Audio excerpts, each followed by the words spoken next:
Welcome back to the Silo Podcast. I have a very special guest on today who's not even really a guest. Gavin is back on the podcast after a year. Last time you saw both of us, we were sitting down on his floor of his new apartment and discussed things in the holiday special. Well, guess what? We're back again at the holiday season with another episode. We have another one coming out as well next week. Check that one out. We'll go into more about podcasting, but this one, we talk about how our lives have changed since the last time you saw both of us, from getting married to where Gavin is at currently. This is a great episode. Can't wait for you to tune in. Yo, welcome back to the Silo Podcast. I'm here with... Gavin. What? Gavin's back on the pod. We're so glad to have you. I mean, not even we have you. It's us having the podcast because it's us. But you, I mean, Austin. You haven't been on in a while, so I kind of wanted to catch up with you. And so you said a year. It's literally been since the holiday special. Yeah. Yeah. Yeah. And that was in the apartment. That was the end of season 3 on the floor of your apartment. And I just moved in too, so that was like a week or two after. Yeah. So it was. Yeah. It's almost been a full year. How the turns have tabled, if I'm being honest. Yeah, because we were sitting on the floor on those pillows. And now look at us. Yeah. Man, that was uncomfortable. It kind of was. We recorded for like an hour 15. Yeah, because we were getting into a really good conversation. And I was like, gosh, my back. It was, the back pain was so real. If you or your loved one suffers from back pain. Bro, and it's all because of Gavin's apartment that caused my back to be gone forever. Yeah, that bamboo wood, man. No. So tell me, where have you been in my life this entire time? And why did you only show up in my life 4 years ago? Good question. No, but the last time I saw you, I mean, in person, different story. But for Silo, kind of the last hurrah for you was winter capture, but for the most part, even fall capture last year. Yeah. Take me through like what's changed. You got married. We got married. Yeah, you got married. Not together. Yeah, we got married. Mr. and Mrs. Silo though. And it's the trio. The fandom has become real. Start with your wedding, man. Like, you got engaged. You on the holiday podcast, you probably talked about getting engaged, possibly. It was probably right before or right after. Because it was December 11th. Yeah. December 11th. I remember that day specifically for that reason. But I don't know if we recorded that before or after. I don't know. We'll have to look back at the archives. Either way. But yeah, it would have been right around that time. Freshly engaged, but now you're freshly married. I think it was freshly engaged, if I remember. Like it was the excitement or something like that. I don't know. But yeah, it was crazy. I think I moved in the first week of December of a new apartment. First time like outside of parents and living on my own. And then I might have just not enjoyed it as much as I thought I did because the next week I got engaged. You said, let's get this party started. Let's go, man. So I got engaged. And then I think it was either we recorded the podcast either before or after that time frame, and then kind of went completely incognito off the air, off all social media platforms, everything in between. And then dove right into wedding planning because we went from getting engaged in December and then our wedding was in September. So it was kind of like, all right, this is it.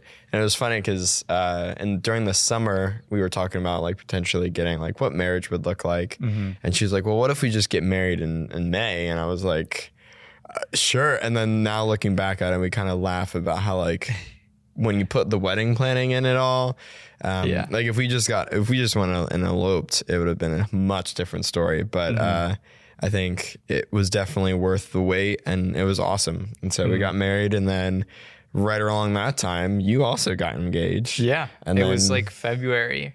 Yeah. Like mid-February. So like a few months after you, I was like, I'm just going to copy everything Gavin does. No. So I had a copy and paste wedding. No, he didn't. He didn't. It was funny. We joked about it. Like afterwards, we've talked about how like we had the same suit just in different colors in our cart, but we didn't know that. Like you didn't know. I didn't know. Well, you sent your suit out to like the guys group chat, your groomsmen. And then I'm like, I have this in brown in my cart. I know you already got it, but I'm like, it was so funny though. But it looked so good on you. It looked good on you. It was great. I think our colors really came out. It was awesome. But yeah, and then you got engaged. And then quickly after I got married, and then you got married. It was kind of like boom, bang. I feel like those like 6 months, 8 months of wedding planning and everything, really, if we look back on it, it's flew by. Yeah. Like, it's crazy to think that, I mean, we're a couple weeks married and almost to the end of 2024. Yeah. And around this time we were both like prepping to be engaged, like you specifically. Yeah. And I know at the end of 2022 for me, I was like, I guess I'm due for it at some point soon. And I think I was having conversations with you of like when to do it. And I think I was like, man, right around like Thanksgiving would be perfect, but that's like really pushing the deadline super close. And I couldn't have done that. No, and I think it was perfect timing, and then it was an awesome engagement. And your photographer, who was also your wedding photographer, Justice, she killed it. I mean, it was beautiful. Julie killed it. Yeah, Julie killed it. Shout out to Julie. Shout out to Justice. I mean, we had some awesome people. But yeah, it was an awesome time. But it flew by. It flew by quickly. And then it's gonna be 2024. It's crazy. Yeah, I mean, I think the coolest part was us being like in the community. We knew people and like vendors that we knew kind of in the back of our head. We're kind of locked in. Yeah, which is really cool. I think pulling from people that you've gotten close to. And then I think also at the same time, like I got questions of like, why don't you have Austin like do this or do that? And why aren't you playing for his? And I was like, I think we both understood subconsciously of like, we want to be fully present and enjoy each other's wedding and not necessarily feel like the weight of like, okay, now I have to do this or I have to do that. And so especially being like one best men in each other's weddings, but also like being like a big part of the planning as well. Agreed. And so it was really cool. And I think something that highly recommend, get married, especially to the person that you love and want to live the rest of your life with. I mean, yours was a true like semi-silo wedding. Yeah. And it was something, man. It was something special. I don't want to say it was something, but it was something special. Yeah. It's something you don't think about until you can like be in the moment. And I'm a slow processor. So like it started catching up to me like day of, but like you really appreciate that person even more. Like as soon as you can, I mean, you've been praying and thinking through it like the entire like time you're engaged and dating, but it hits you. And you're just like, whew, it does. Couldn't do life without this person. Exactly. Cause then you look, I don't know about you, but I think something you spoke to, about how that like Justice was telling you guys, like after you get married, just kind of like stop and kind of look. And once you said that, it kind of made me think of like wedding planning, like you going through wedding planning and you're in the trenches. I mean, oftentimes when you're in the trenches, there's not much like, like there is, but there's not much of this like, this is it. And, and then you get to the wedding part. And as soon as you say, I do, you kiss the bride, they kiss you. And then you look at each other and then you look at all of the people around you. And I think in that moment I was like, this is like, we just spent the past like blank plus months crying, working through like blood, sweat and tears. And then now it's hitting me in a way that I don't think it hit me before of like, this is my person. Because it's almost like wedding on trial. Like you got to go through the trenches and then you get out of it and it's incredible. So yeah, I mean, I think even like for us, I feel like we have a greater capacity to like plan and stuff. And for me, I'm like, wedding planning. Yeah, this is like a 3-week like month venture. Like I know all the decisions I have to make. And then it comes to it and you're like, no, this needs to be like timelined out over like 6 months or whatever. And I was so not prepared for the amount of decisions because I think for us, like we're two guys, we don't need a whole bunch, blah, blah, blah. Like we can come to a decision and be like, this is what we're doing next year for Silo kind of thing. But when you have to do it with do life with another person that's a little bit different and complements you well in a, like ways that we are basically the same.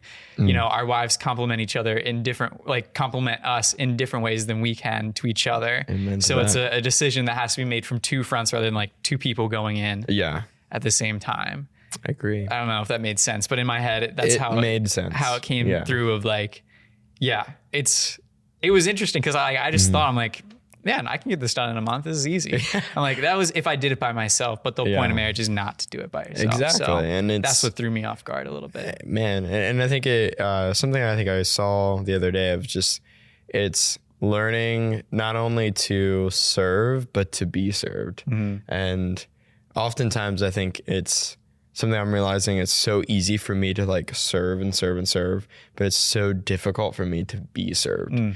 And my wife, she's incredible. Like she serves me incredibly well and like loves and cares for me beyond anything I can imagine. But it's so hard for me to be like accepting of that. And I think it was definitely brought out in wedding planning because I was like, I'm going to care for you. I'm going to love and like, because I want this to be ideal for not only for me, but for you. Like this is, I want to channel that like inner girl, inner like just like, this is what you want. And she was like, yeah, but like, what about you? And I never thought about it in that way. And like, she's definitely challenged me to be like, how can I be a loving, caring partner that serves you?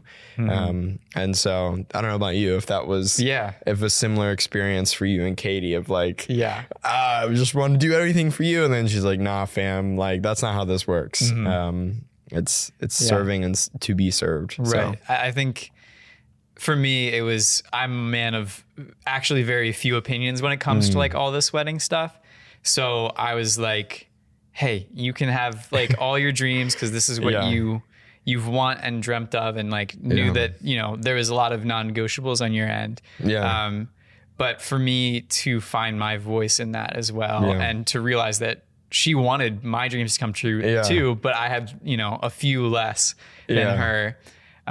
So it was a really cool experience and exercise and like compromise and stuff too, to make that happen. Specifically, like I knew, and she had no idea, like I just wanted like Justice to be my photographer. That's all I cared about. Like she killed it, you know, man. whatever else you want. Justice needs to be there. Like she can even just be a guest. Cause I just want her to like experience the wedding. That's cool. And be a part. And Katie was just like, like, she's yours, go. Like, boom. Which was awesome. I mean, and there was many instances the same way. Which just is an incredible thing. I thought that was so good. Like, I think both of us, you get humbled in wedding planning too, I feel like. 100%. Any ego is going to be shattered soon. Very soon. But like, now you're 2 months married. I'm almost a month at this point. How's married life been? How's your honeymoon? Like show me the joys of that so far. Cause we've talked about the wedding planning in the trenches. Oh man. I think for me, something that I think going into wedding, like planning, but then also going into marriage, some of the biggest things that I would always hear is like, you're going to be in this honeymoon phase and then it's going to go away. Or you're going to find something soon that you don't like about this person. There's so many like rumors, like fallacies and of just things people tell you. Of like how awful marriage is going to be. And I'm like, well, just a couple months ago, I was hearing how amazing from those same people. And then now they're telling me that like, you're going to hate your spouse some seasons and they're going to be a different person here and there. And I think there's, not to say that those things aren't true, because to them that might be, but then there's also like, as we get older, we're going to be different people. But I think to say that like the honeymoon, like that's like going to be completely gone away. I think that's not something that, at least for Jess and I, like it's not something that we want to, you know, like we want to be in this moment and of like, we love each other tremendously. and care for each other tremendously. And yes, it's going to be hard at sometimes because, you know, you live life with another person, and they grow, you challenge each other, and there's some friction there here and there. But in my mind and her mind, it doesn't necessarily mean that like that love and that care for each other needs to go away, you know, of like, oh, the honeymoon phase, you're blinded by all of this and that. And I think, yeah, true. But in a lifelong journey of relationship and partnership, if those things, those promises that were made true, as in our vows, continue to be transparent and real, I don't think that like ideology of like, oh, you are just gonna like despise the person in front of you in a couple of months, I don't think that is true. I think it's just like you gotta put in the hard work to can remain in the space of loving that individual and them loving you. And at times that means putting yourself aside to love that individual. And I think for Jess and I, we're like, we've hit some things where we're like, oh, like, I'm just realizing that my form of communication is different than your form of communication. Yeah. And that is different from our dating life, from our engagement, and now in our married life. And it has to change. But if we're both willing to engage in that change, it doesn't mean that we love each other any less. And there's still moments where we'll continue to say, like, we want to remain in that honeymoon phase for our entire lives of like looking at the individual and realizing, regardless of what we may be like frustrated with or annoyed with or anything like that, that we can be honest with each other and be like, no, we love each other. Like that's in our eyes something that we've come to learn, and we're only like 2 months in, which is really cool. And it's been these fun. moments, one, could be the honeymoon phase, but they're also just like the most pivotal moments for laying down that foundation. Great. And you can live that honeymoon phase forever if you build the foundation of like, hey, how are we going to make the honeymoon phase last forever? And you can say, hey, it's a phase and we're going to grow out of it. And then you're almost perpetuating what the impending doom. Right. If you're in constant fear of what's to come and don't build towards something different than that, like, how are you gonna, you're just gonna keep living in the perpetual thing that people are saying. Yeah. And I think I want to provide a little bit of a disclaimer. I think when I'm saying like to live a life in the honeymoon phase is to talk about more of the, I think, preconceptions of what honeymoon phase is. But I think for her and I, it's the reality of realizing that like any strong relationship requires growth. And so for her and I, we're going to grow. That means by default that we're going to grow out of certain phases and habits and different things that we go through. But that doesn't necessarily mean that we have to like, be preventing ourselves from enjoying each other. Right. And I think for us, it's like, we're going to grow and we're going to grow together. And the honeymoon phase, in quotations, will remain because we love each other and care for each other. And I think that's true love, rather than we're blinding each other by like, oh, we're in I think what the world seems as the honeymoon phase of like, you don't see any of these things. You kind of push all of the stuff aside. And I think that's in itself, like, you have to grow out of that. But I think for us, it was like, no, we want to remain loving each other in those ways. It's the intentionality that matters, and starting that early makes all of the difference, I feel like. How about you? Yeah. I mean, that's the same thing for me and Katie. I feel like we're, if we have disagreements, it's like, hey, well, first of all, we love you. We love each other. Yeah. And that's what comes first beyond all of this. And that it's not something that it's me versus you. Yeah. It's an us versus a problem. Amen. And working for a solution that benefits both of us. Yes. Because there is a way that we can both be happy in this situation. And it's interesting because it's conversations that you can't even have until you're married sometimes. Where it's like, I am actually really upset about this thing that happened at work or whatever. Yeah. And as a man or as a husband, being able to be a listener instead of a fixer is a big thing. Yeah.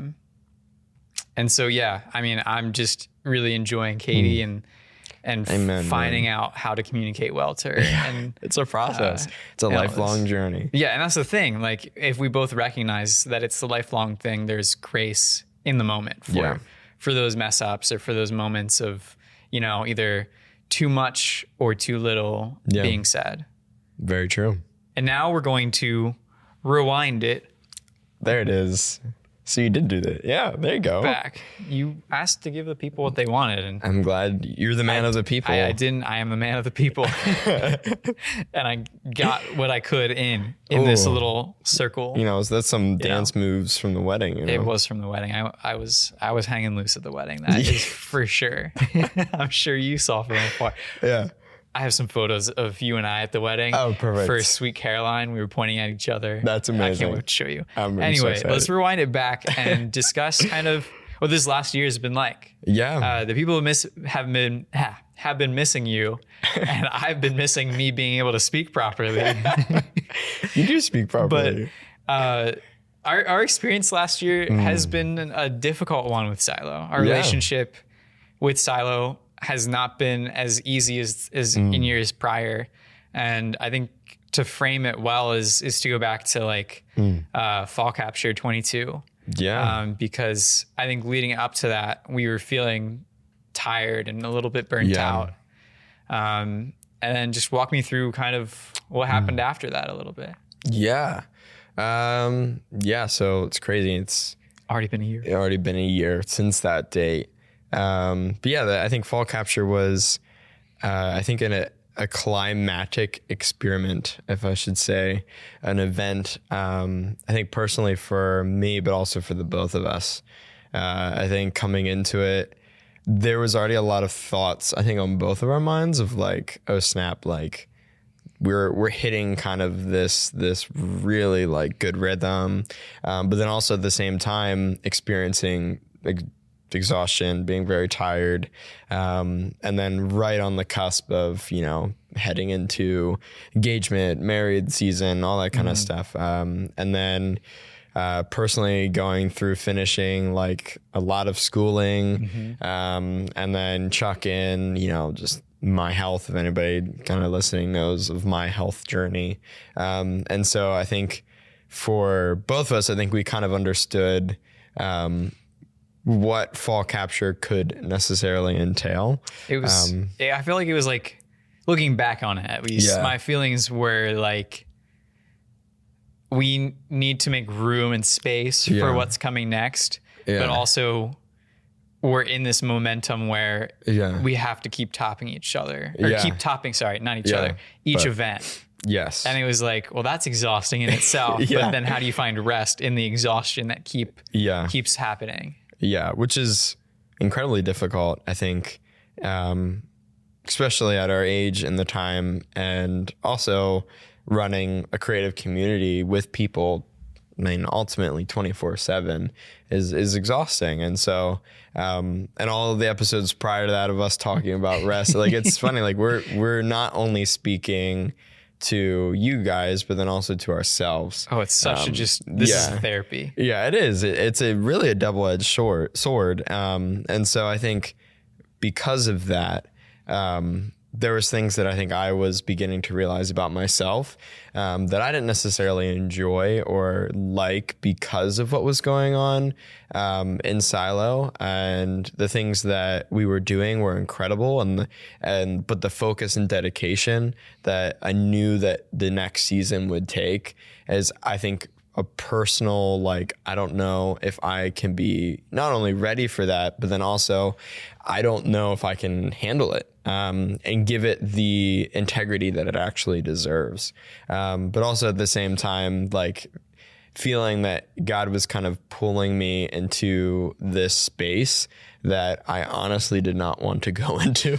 And something that I didn't necessarily have words to, I think, until this point, and which I'm glad that behind the scenes, like some of the podcasts were like, oh, we should do it this day. And things were kind of all over the place. But I think God was pulling me into a place of hiding that I did not want to go into. I think it was a place of complete, just like, I need to be hidden.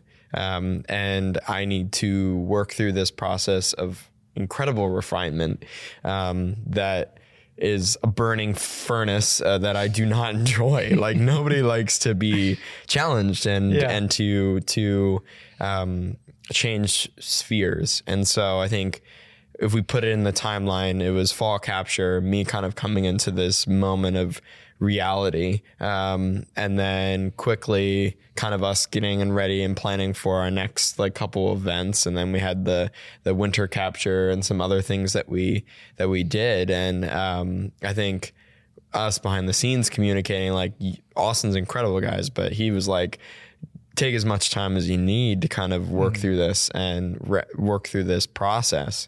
And I think for me, I was like, I feel like I was pulling down what was already being like progressively moving forward. I know you'll combat me on that forever, but I think it was a genuine feeling of like, I am being a weight to the progression which is going on. Yeah. And it's something that like I've worked through and processed and dealt with, like, what that experience and why I was feeling the way that I was. But in that moment, I was like, because I am stopping, for the past 4 years, all that we did together was like, let's move it forward. Let's take breaks together. Let's do this. What was our first year's word? More? Yeah, like, it was crazy.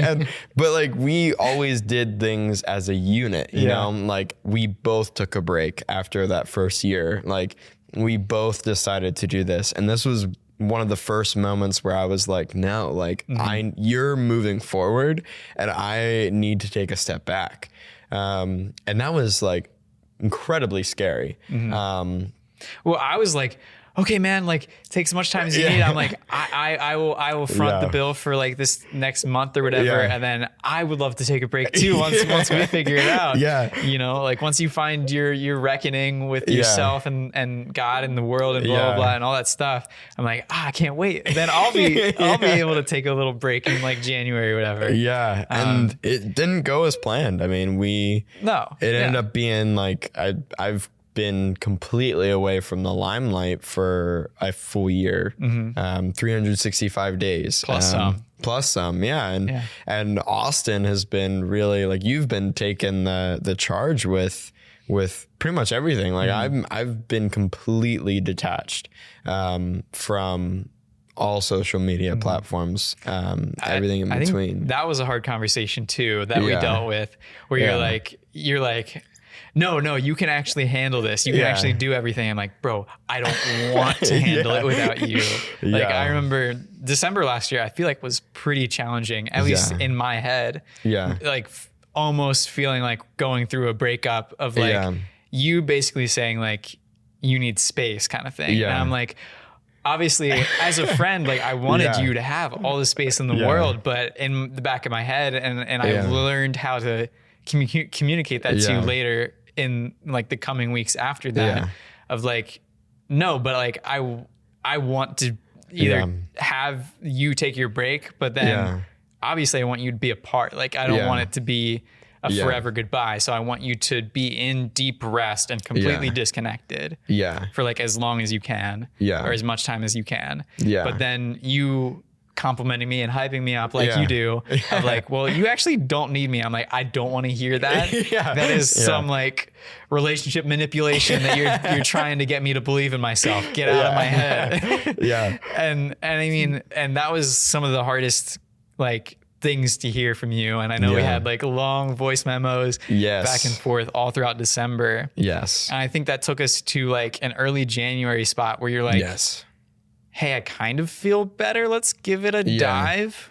And then I think, if I'm being honest, like, I think I was experiencing a sense of FOMO of like, crap, like, this 3-4 year endeavor like is really beginning to take off, and has been for a while now. And there's so many awesome, incredible things that are going on and stuff that we've worked towards. And I feel like I was like, oh snap, like, I don't want to leave something like this. And I think I was internally battling what necessarily that would kind of look like, I think on a personal front, but then also knowing the inner workings of what Silo has built to, I think I was like, well, how does this work? Like, where does this look like? But then also I think at the same time, as your friend, being like, shoot, like this is the timing that we set forth. And I want to honor him and make sure that he has a break. And I want to make sure that like he's not drowning too. And so I think I stepped in with all of these like conflicting voices of like, yeah, you got to do this, got to do that. But then wait, you did say this. And I was like, all right, well, I'm just going to make a decision, rip off the Band-Aid, and we're going to, get in there and see. And that took us to like around January. I think it was like, a month or so of being in that space. And then that was when we had Winter Capture, right? We had another event. Was it Mosaic? Well, it was Mosaic, but like we even had like, we got together when you said you wanted to jump back in, like planned out the whole year. Yeah, we did. And I was like, okay, cool, let's do this thing. And I think that's a good point of like, you like tested the waters and you're like, whoo, that is a lot. Or what was your experience there? I think, because then we did have the Mosaic and the thing like back to back. Winter Capture. True. I think for me, it was like jumping in, like, I don't know. I don't think you truly recognize how much you are fully involved and how much stress, weight, effort, etc., until you become fully detached. And I keep tuning in, but like we also texted every day about Silo and like just hanging out and stuff. Yeah. So in that time, we also took like not a break from texting each other, but because we weren't texting each other about Silo, we actually did see our like friendship dip down a little bit, and that was really tough. Yeah, I think if we talk about in that retrospect, like I think I recognized I was telling Jess this. I was like, Austin and I are friends and we're very close, but like it's kind of like this, like, if you think about it in this way, like, after parents like split up, and I don't want to say like that in like in a dark way or anything like that, but you think about it, like that happens, the child is left in the middle and all the parents then talk about is that child. And I think for us, we were like, we've only ever talked about Silo. So what does this now look like? And I think it took a little bit of a dip, but I think, and if we're being honest, I feel like it's rebounded in a way that has been so much more beneficial. Yeah, it's way beautiful now. It's way more like, I feel 20, if not 30, tenfold, like so much more closer to you than I think I've ever felt before. And I think now I'm like, no, like we are brothers because we're not friends because of something. Right. We're friends because we want to be in that space together. Right. Not because of like, it's like because we started Silo because of Silo. Right. And like, it's not that we didn't build a friendship, but we weren't intentional about a friendship outside of Silo. Yeah. Like we would have Silo meetings and it would turn into like friends hang out. Yeah. But like it was framed in a Silo context that allowed us to then have the friendship. But now it's, let's hang out. And then after us, getting together back for like this last year, I would say it leads us to be like, you're out of Silo at this point, but as a friend, I want you to come back on the podcast. Yeah. Kind of stuff. And us growing closer in that perspective and like having to find other conversations, because I feel like we were like, oh, all we talked about is Silo. This is easy.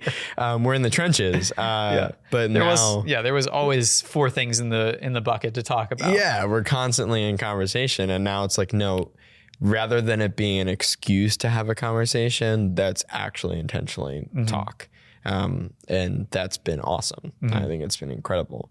That season of down led to a season of like harvest that's just been unreal. Yeah, man, it's been incredible. And I think that was kind of like that moment where it's like, okay, we're back in it for a little bit.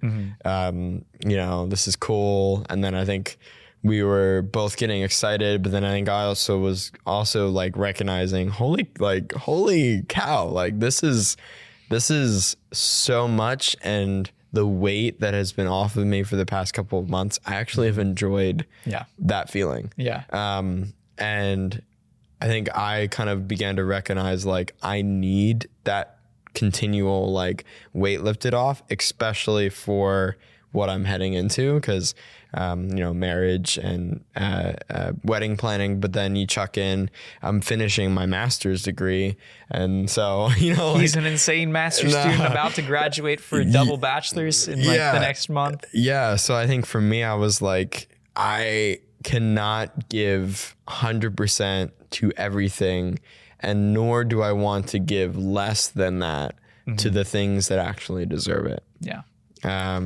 So I think it was that moment that I was like, all right, like I need to make a decision, and come to that, I don't know, I think reality of like, okay, this is going to look, if this is not just for this year, this could look like for longer. I mean, who knows what the next year or so could look like, but at least for right now, in my mind, I was like, I need to fully break. I need to fully take away from everything. You were gripping something so hard that you were straining yourself. Yeah. And to be fully like off completely. I had to, I had to completely and entirely detach. Cold turkey, basically. Yeah. Because I was, even in my like quote unquote break, I was still doing stuff. Like I was still on social media. I was still doing and engaging and interacting, because in an inward, we knew what was going on, but outwardly people still thought like, oh, we're still, I contact Gavin about these things, Austin about these things. And so I think for me, it was like, I need to completely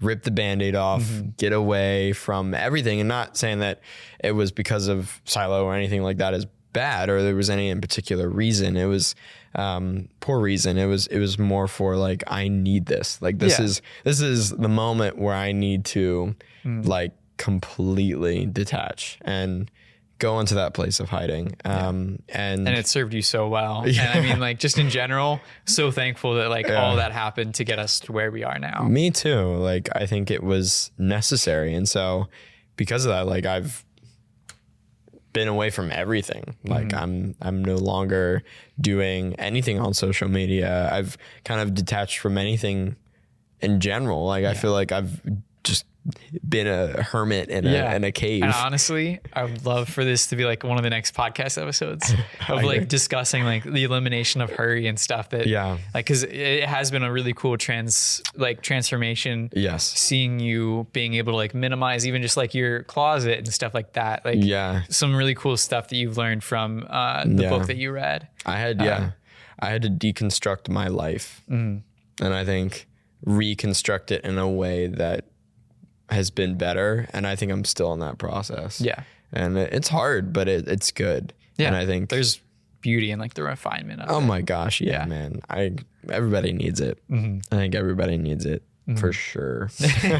I know I needed it. But like, just to maybe dispel some rumors too, like it wasn't an infighting between us. No, it was you being able to like take space. This is my perspective, and feel free to chime in, but like you needing to take space to find the refinement in your life and find that place of hiding, and me being like, I also like you were having to let go of like Silo as a whole, and I need to like let go of you being a crutch to like help go about this. And I think we've both grown, one, you in refinement, and me of like taking the Silo reins, which has been incredible. Like I think seeing what you are continuing to do, and the hope of what could come out of things and the changes and things. Yeah. And so, is there any other like rumors that you wanted to dispel? Like I'm just trying to think. Like I feel like the biggest thing whenever there's conflicts or one person leaves a duo or something, like, hey, there wasn't a fight. It was me dealing with a loss of a business partner, if you will, and you with a loss of like finding yourself. Kind of thing. I think, I don't know. I think if in my mind, I think there is probably some level of like people want to engage and communicate, and I'm all for it. I'm all for that communication aspect. And if people have questions, they're more than welcome to, ask, because but I think that's difficult, especially because I'm like majority of my connections are on social media. But I think there's always a way, you know. I think there's always an opportunity for people to do that, and to engage. And if it's something that is worth that intentionality, I think that's something worth to pursue. But I think, yeah, there has, if we put it in a blanket statement, there's no bad blood in any aspect of this. It was not because of malfeasance or any bad moves or anything like that. It generally, I think, became to be a point where it's like, okay, this refinement process is going to take a lot longer than a couple months. It's inevitably will affect the flow of what Silo could be if I don't. And I think in that reality, hopefully that maybe and crutches out or blankets out any of those thoughts or things. And I think if you have any questions, like, ask. If you are focused on the predepositions or like assumptions of things, of course our minds will run rampant. But I think if you actually ask the individual what's going on, that's when you actually truly learn. So yeah. I mean, I wanted this episode to also explore what that is, because we haven't had the chance to like actually kind of lay it on the table. Yeah. And I want to make sure that we're transparent too, because that's part of the pillars of Silo. Amen, brother. And transformational community. That's facts. But yeah, I wanted to open up the floor for this. I'm so glad that we honestly process through it, because we do talk about it. And I think also, you know, like you said, like people can just assume that you're gone because we fought or whatever. But like, this is a good, for the people that actually care, which is, you know, a select group of people that want to know the narrative and story of Silo. Like, this is part of our story.